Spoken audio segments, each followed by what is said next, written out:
Olá pessoal, aqui é a Lari Godoy e hoje nós vamos conversar sobre a vida intrauterina. Exatamente quais são os impactos emocionais que isso tem reflexo na nossa vida de adulto. Hoje a gente sabe que nós, adultos, toda vez que temos um desequilíbrio emocional, a gente vai olhar para nossa criança ferida, né? Como que tá? Vamos acolher, vamos cuidar dessa criança. Só que a nossa criança, ela não é somente a partir do momento que nasceu. Não é só na nossa vida já fora do útero. Essa criança, ela recebe impactos desde o momento da sua concepção. Lari, mas como assim recebe? A gente não lembra de muita coisa. Não lembra a nível consciente, assim como na fase da infância, né?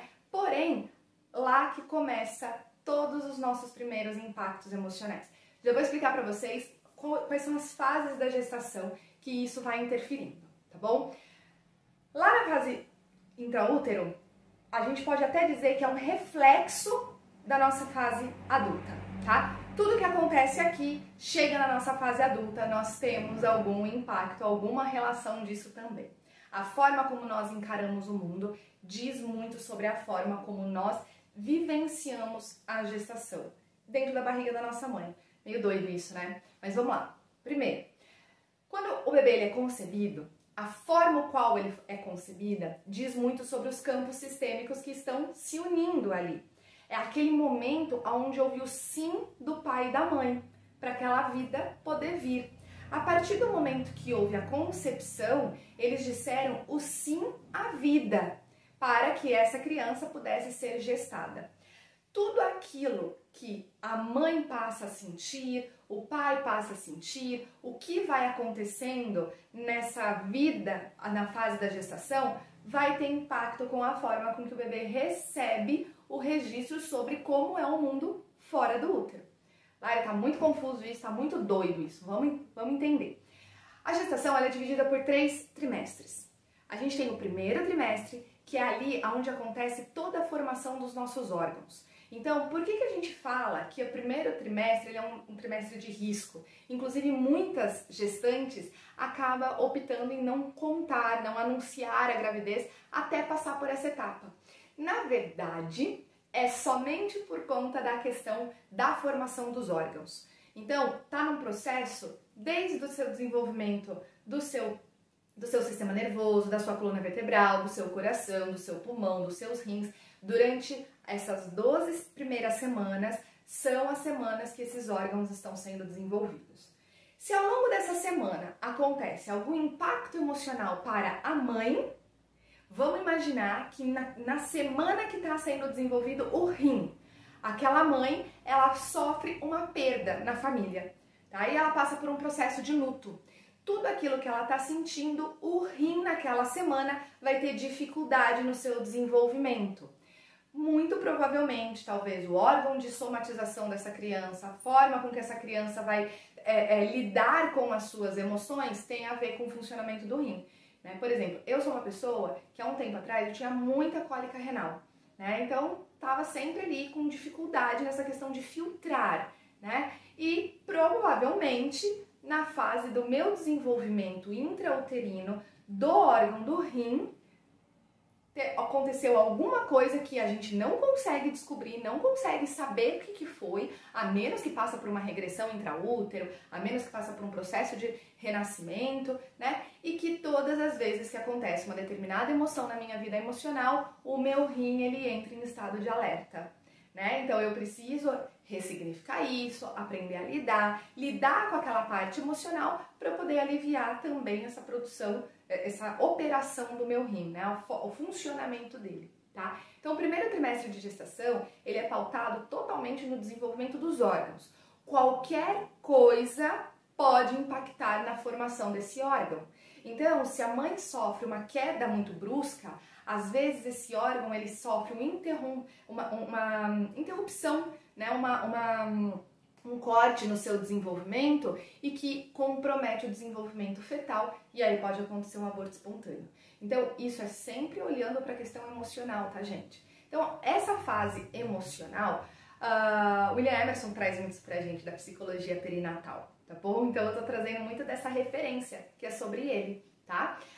Então, esse primeiro trimestre, com essas formações, a gente começa a trazer um resguardo maior para a mulher. A mulher que ela continua num ritmo frenético, nós podemos compreender que nesses 3 meses, ou talvez o metabolismo da criança pode ter um bom funcionamento, pode ser muito acelerado, pode ser muito devagar, porque não deu tempo ainda dessa formação. O segundo trimestre da gestação, ele é pautado por um desenvolvimento espiritual. Olha que interessante. O segundo trimestre, ele é o trimestre mais calmo do processo gestacional. Seria meio absurdo dizer isso, né? Porque uma gestação inteira não é calma em nenhum momento, né? É muita transformação, é muita coisa para o corpo da mulher, né? Mas dentro dos 9 meses, das 40 semanas de gestação, o segundo trimestre é o mais tranquilo, tá? Ainda turbulento, mas mais tranquilo. Nesse segundo trimestre, nós temos a formação espiritual. É quando, de fato, nós temos a presença espiritual. O espírito ali se encarnando. A gente tem a alma e aí vem o espírito e começa a se apropriar daquele corpo, né? Então, normalmente, dá mais moleza. A mãe, ela fica mais conectada com o próprio corpo. É quando a barriga começa a aparecer, então ela começa a se sentir numa conexão maior com o bebê, tá? Porque já entrou num processo ali espiritual de formação. O terceiro trimestre, ele é pautado por um processo mais emocional do feto e de relacionamentos. Então, começa dentro da cabecinha do bebê, quem que tá falando? Quem que são essas pessoas que estão aí fora? O que está acontecendo? Aqui já não tem mais tanto espaço, eu estou escutando um barulho maior. Então ele começa a ter um desenvolvimento já dessa percepção de relacionamento. E ali, dependendo da forma como que a mãe lida com o seu dia a dia, pode trazer para eles inúmeros sentimentos. Nos 3 trimestres, porém a forma com que o bebê vai receber vai ser de uma forma diferente em cada trimestre, tá? Então, vamos supor que na fase do terceiro trimestre, a mãe do pai do bebê, a sogra daquela mulher, vem a falecer, né? E aquela mulher, ela fica sentida, o pai começa a ficar sentido, o bebê começa a falar assim, o que acontece? As pessoas vão embora? Peraí, por que vocês estão tristes desse jeito? Mamãe, o que está acontecendo? Ele começa a sentir toda a vibração do corpo da mãe. E isso começa a fazer com que ele dê os significados que ele deseja para a vida, né? Então, muitos bebês, eles têm medo de passar por essa travessia. Acho que vocês já viram aquele meme, né? Aquela historinha de 2 bebês dentro do útero, que um tem medo, será que tem vida lá fora? Será que tem vida após o parto? Né? Outros falam, eu acho que tem. Outros falam, mas eu tenho medo, não sei se tem. Então, é muito parecido com isso. Falando de uma forma bem mais metafórica. Então, o bebê, ele vai olhar para essa relação, né? Pô, alguém perde, o que está acontecendo aí? Ele vai sentir muitas das angústias da mãe, o toque, a mãe acontece o pai, que às vezes acontece uma ruptura, o casamento não vai certo, um estresse muito grande durante a gestação na vida daquela família, tudo aquilo vai impactando a formação da criança e isso vai trazendo as sinapses neurológicas da criança. Quando o bebê ele nasce, ele está morrendo para a sua vida intrauterina. Então a gente considera que o processo do parto, ele é o primeiro trauma da vida de relação, porque ele morre para a vida intrauterina e ele vai para a sua vida de relação. Essa vida de relação começa a partir do momento que ele nasce e vai para o resto da vida. E a vida intrauterina nunca mais ele volta, tá? Então existem inúmeras técnicas, inúmeras teorias da gente poder estender mais essa gestação, inclusive a teoria da esterogestação, que fala que a gente vai precisar seguir a gestação fora do útero, né? Esterogestação é gestar essa criança fora do útero por mais um período para que ela consiga terminar o seu desenvolvimento. Porém, nesse lugar todo, a gente começa a ter alguns impactos no desenvolvimento emocional da criança. Esse desenvolvimento emocional, na sua vida de relação, aquilo que ele vivenciou na vida intrauterina, pode se agravar nessa vida de relação, dependendo da forma com que eles estão no seu contexto familiar. Então vamos parar para pensar. Uma criança que ela vem de uma família socioeconômica mais baixa, que ela tem um pai que está preso, uma mãe que é usuária de drogas, esse é o sistema familiar a qual ela pertence. Durante a gestação, ela recebeu inúmeras sensações, inúmeros estímulos, inúmeros pensamentos dessa mãe, lágrimas, choros, sofrimentos. Quando essa criança ela nasce, ela já nasce com um registro de que tem que estar em alerta, né? Isso é o meu mundo real. E aí começa a vir alguns questionamentos. E aí quando a mãe não atende a essa necessidade da criança, fala, tô sozinho no mundo. E aí começa problema de comportamento na escola, começa problema de rejeição, problema de bullying, problema de agressividade e por aí vai. Então, a fase da gestação, o nosso emocional na vida intrauterina, ele tem um impacto muito grande na nossa vida de relação a partir do momento que a gente nasce. Tá? E isso pode se estender ali até a sua fase de adulto, até você realmente poder falar, eu preciso de terapia para curar isso, e você vai atrás dessas terapias que vai trabalhar essas regressões intrauterinas, tá? Bom, agora eu queria trazer para vocês alguns mitos que acontecem, mas algumas reflexões que levam a gente a pensar. Dentro da questão do nascimento, do processo do parto, a gente fala que tem muitos bebês que estão ali com um cordão enrolado no pescoço, né? E que daí a gente não pode deixar esse bebê nascer de parto normal, porque senão a criança vai morrer ali sufocada. E isso é um grande mito. Biologicamente, tá? Inclusive comprovado cientificamente pela medicina, tem até uma grande obstetra que tem várias comprovações científicas a respeito disso, ela chama Melania Amorim, ela é da Paraíba, tá? Ela é pós-doutorado nesse assunto, ela é uma das grandes referências dentro da humanização do parto e tem muitos artigos publicados, tanto dela quanto dos alunos de doutorado dela, sobre esses assuntos. E um dos mitos que a gente tem é essa do cordão enrolado no pescoço. O bebê, quando ele está dentro da barriga da mãe, ele está recebendo todo o oxigênio, todos os nutrientes pelo cordão umbilical. Então, tudo ele é nutrido pelo cordão umbilical, que é o que une a parede, né, o útero da mãe e o sangue da mãe. Então, a gente tem aqui não tô com o meu... Ai, que pena, não tô com a minha demonstração aqui sobre o útero, a placenta. Então, aqui a gente tem a placenta, tá? E a placenta, ela tem uma bolsa. Então, aqui a gente tem o útero, tá? Então, a bolsa tá aqui. Ela tem uma outra pele, uma outra membrana que tá grudada na parede uterina. Então, toda a troca de sangue da mãe vem por essa parede uterina, passa pela placenta, a placenta conectada no cordão umbilical leva para o bebê, tá? E o bebê, ele recebe seus nutrientes ali. Dentro do útero, ele está submerso em água, no líquido amniótico. Então, todo o oxigênio vem por ali. Quando o bebê ele vai passar pelo processo do seu nascimento e ele está com o cordão umbilical enrolado, ele não está respirando por ali. E esse cordão umbilical, ele é totalmente gelatinoso, ele não tem força suficiente para machucar ou enforcar uma criança, porque ele é gelatinoso. Quando a gente pega um nó no cordão umbilical, você pode brincar com ele que ele sobe e ele desce. Tem vários vídeos aí no YouTube que vocês vão conseguir assistir. Esse caminho, né, desse cordão ser bem gelatinoso, e o bebê tá brincando tudo ali, a partir do momento que o bebê nasce e ele entra em contato com o ar, acontece o quê? O pulmão do bebê, ele tá todo cheio de água. Devagar, ele tá recebendo oxigênio pelo nariz e a placenta tá parando de mandar oxigênio. Então, ele é uma transição. E aí, nesse lugar, né, nessa transição, faz com que ele consiga começar a respirar pelo seu pulmão, pelas suas vias aéreas autônomas, sem depender da placenta, mas isso é uma transição aos poucos, não é bruta isso. Até mesmo por isso que a gente fala para não cortar o cordão umbilical tão rápido, porque ele ainda está recebendo nutrientes disso. Quando corta muito rápido, acontece uma dilatação, porque preciso de um instinto de sobrevivência, né? Eu preciso viver, eu preciso respirar. E aí o que acontece?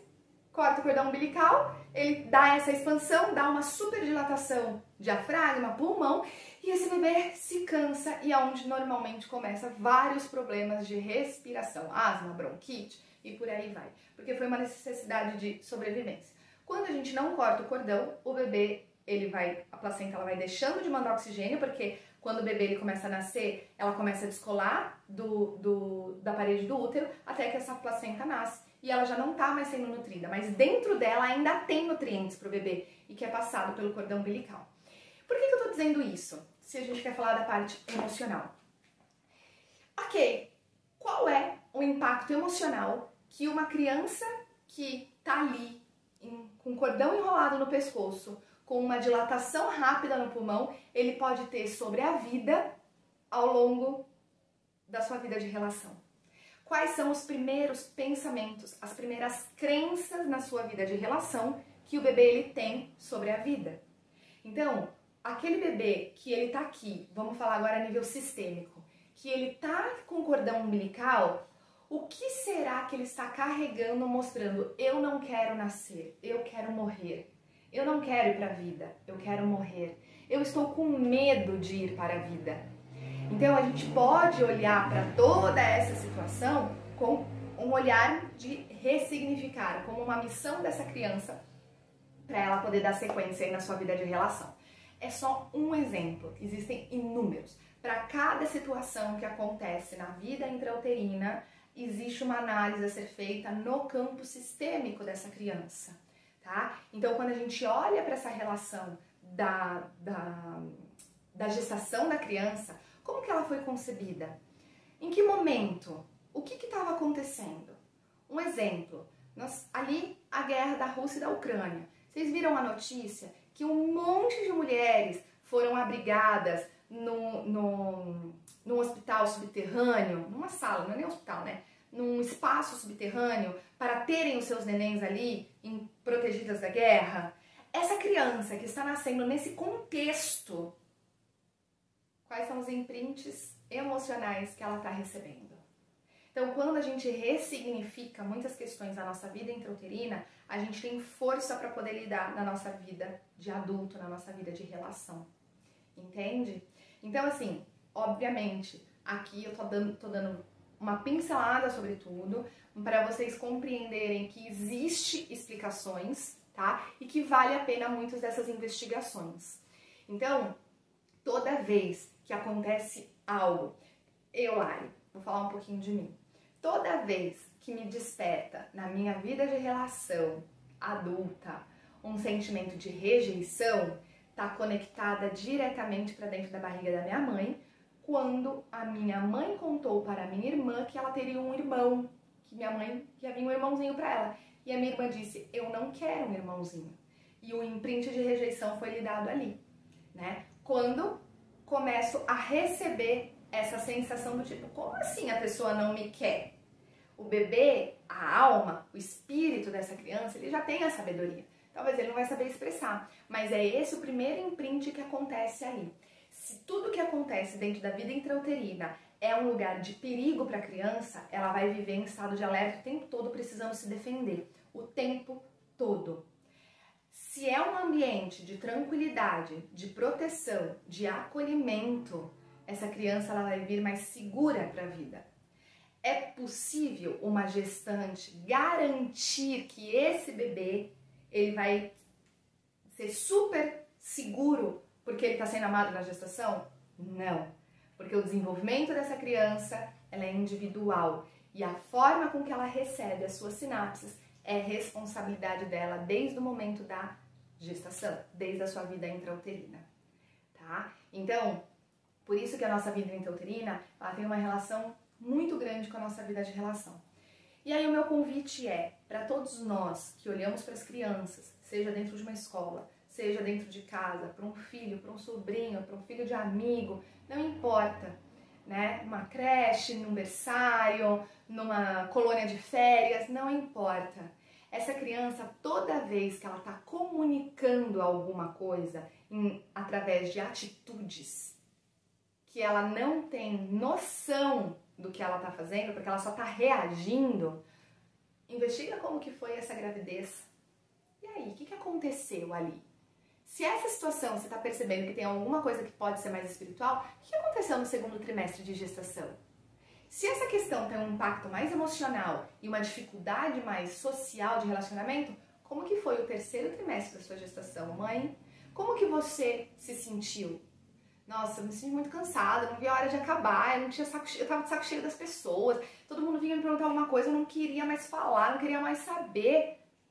Como que o bebê reage então às pessoas? Tá? Esse cordão umbilical, que recebe os nutrientes, também faz que o bebê receba a vibração das emoções da mãe. E o fato de estar muito encostado na parede intrauterina, né, de estar muito conectado, ele sente o movimento do corpo da mãe. Quer fazer um exercício? Tampa o ouvido e faz assim, ó. Tampa bem o ouvido, não pode aparecer nada, dica de nada. Tem que estar bem tampado. E aí você faz assim, ó.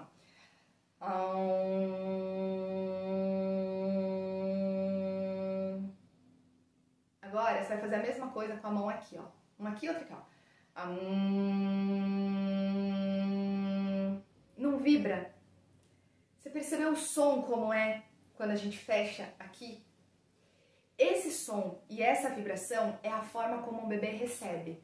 Claro que numa potência muito maior. Por quê? Porque ele está escutando tudo através da vibração dos nossos ossos, que é o que a gente chama das vias ósseas, né? Eu capto o som pela via óssea e a partir do momento que ele nasce, abre o ouvido e ele começa a captar o som pela via aérea. A voz que eu escuto, tô gravando um vídeo aqui. Na hora que eu vou escutar esse vídeo, a minha voz que eu escuto é diferente da voz que eu escuto aqui. Essa voz que eu escuto aqui é a voz que o bebê escuta. É totalmente claro, nítido ali? Não, porque além do mais tem inúmeros barulhos. Deita com o ouvido no peito de alguém, do marido. Deita na barriga, não fica um monte de barulho. Eles vão reconhecendo também esses barulhos, né? Então eles vão reconhecendo essa vibração. Então a forma com que tá o meu movimento interno, esse bebê tá recebendo e é assim que ele tá entendendo. É assim que tem que fazer, né? Então eu vou chegar na vida adulta, eu vou só reagir fazendo desse jeito, tá? Então vamos sempre olhar o quão é importante a gente conseguir compreender que o bebê, ele tá recebendo novos estímulos, ele ali é uma unidade entre ele e a mãe, e a partir do momento que ele nasce, ele precisa aprender a viver num espaço vazio, que ali ele estava todo encolhidinho, apertado, né? Para ele poder seguir a sua vida de relação. E no processo da sua vida de relação, requer a gente ir lapidando esse diamante, tá? Porque ali é onde a gente vai mostrando, olha, sua vida intrauterina era só você e sua mãe, aqui tem outras pessoas, vamos aprender a se relacionar. É um mundo muito novo para eles, né? Então, trazer todo esse processo de confiança, trazer todo esse processo de coragem para poder ir para a vida. Até mesmo porque esses pais disseram sim para essa vida, né? Foi o sim para namorarem, para conceber essa criança, foi o sim para ter essa criança, foi o sim para essa criança nascer. Tá certo? Então, só para vocês entenderem, existe sim respostas e mecanismos que isso reflete uma coisa com a outra.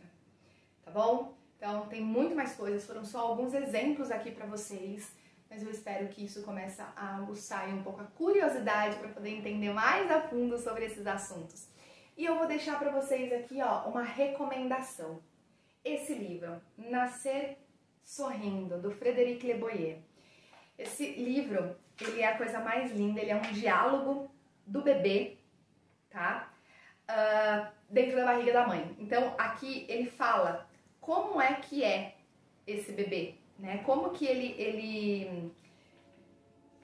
que ele tá pensando dentro da barriga da mãe durante todo o processo de nascimento, né? E quando acontece alguma violência ali, como que ele recebe isso, né? Quando ele é amado, como que ele percebe, tá? Então eu recomendo muito, a leitura dele é muito rápida, é um diálogo muito legal. Esse livro é de 1918, então ele é bem antigo, mas ele foi publicado na sua segunda reimpressão em 1992, tá? Ele é lindo, não dá nem pra eu ler um pedaço dele, porque ele é uma história, ele é um diálogo do começo ao fim, tem várias fotos de bebezinhos, sabe? Então é a coisa mais linda, assim, e é um convite pra gente poder receber melhor as crianças, para que eles tenham, para que eles deem novos significados para a vida de uma forma muito mais amorosa, tá bom? Então, se vocês quiserem me encontrar nas redes sociais, é Lari Godoy, _, tem 2 vezes underline, tá? Mas vocês me encontram fácil. Hoje, a minha jornada terapêutica, ela envolve muitas constelações familiares e a reprogramação mental, olhando muito para esses reflexos e como você se posiciona no seu aqui e agora, né? Como que você pode criar essa sua realidade para frente? Muda a chave, muda a percepção, sempre trabalhando nesse caminho, né? E auxiliando muitos terapeutas a construir a sua carreira sólida, tá bom? Então, já são 14 anos aí nessa jornada como terapeuta e agora eu tenho mentorado muitos terapeutas a construir a sua própria carreira, tá? Então, é isso. Podem me procurar, quem quiser, lá no meu Instagram, tem o meu WhatsApp também, né? Lá no Instagram vocês vão encontrar todos os meus contatos e eu aguardo vocês e qualquer coisa eu estou à disposição para tirar alguma dúvida, fazer algum comentário, aprender mais alguma outra coisa, tá bom? Então, um beijo grande para vocês.